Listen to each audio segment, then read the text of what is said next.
Assalamualaikum warahmatullahi wabarakatuh. Nama saya Reni Nilawati, NIM saya 210102010. Di sini saya akan membahas tentang yang pertama, konsep manajemen perbankan, yang kedua, mengatur dan menata aktiva bank, yang ketiga, manajemen permodalan. Yang pertama, konsep manajemen perbankan, yaitu langkah pertama yang dilakukan oleh top manajemen bank adalah para anggota direksi, yaitu bersama-sama dengan anggota komisaris menyusun ramalan bisnis dengan melihat kondisi internal dan eksternal.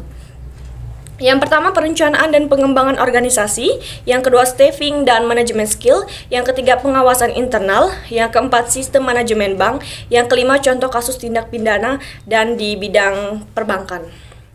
Yang kedua, mengatur dan menata aktiva bank, yaitu pengelolaan semua harta kekayaan bank dan semua kewajiban bank. Sering juga diartikan sebagai pengelolaan sumber dana dan lokasinya. Yang pertama, mengenai pos-pos neraca. Yang kedua, penggolongan kolektibilitas surat berharga. Yang ketiga, penggolongan kolektibilitas penempatan dana pada bank lain. Yang keempat, penggolongan kolektibilitas penyertaan. Yang kelima, pembentukan cadangan penutupan risiko. Yang keenam, contoh studi kasus mengatur dan menata aktiva bank. Yang ketiga yaitu manajemen permodalan. Yang pertama ada pengertian modal, yang kedua strategi permodalan, yang ketiga fungsi modal bank, yang keempat kecukupan modal, yang kelima capital adequacy ratio, yang keenam kewajiban penyediaan modal minimum, yang ketujuh contoh studi kasus manajemen permodalan.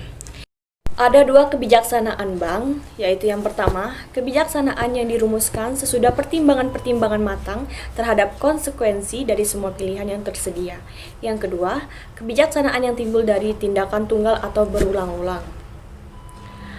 Sistem manajemen bank, yaitu ada 5. Yang pertama, unit banking system, yang kedua, branch banking system, yang ketiga, group and chain system, yang keempat, sistem campuran, yang kelima, sound banking business. Sistem manajemen bank yang banyak dipakai di Indonesia yaitu branch banking system, karena sistem itu memiliki desentralisasi, kewenangan yang luas atau tidak pada wilayah tertentu saja. Contoh Bank BNI. Mengatur dan menata aktiva bank. Yang pertama, yang A, mengenai pos-pos neraca bank komersial. Yang kedua, B, penggolongan kolektibilitas surat berharga. Yang C, penggolongan kolektibilitas penempatan dana pada bank lain. Yang ketiga, D, penggolongan kolektibilitas penyertaan. Yang E, pembentukan cadangan risiko. Selanjutnya yaitu strategi permodalan. Modal yang disetor harus berupa fresh money atau dana segar dan bukanlah hasil rekayasa dari dana kredit baik dalam maupun luar negeri. Kecukupan modal. Rasio antara modal dan simpanan khususnya dari masyarakat harus dipadukan dengan memperhitungkan aktiva yang mengandung risiko.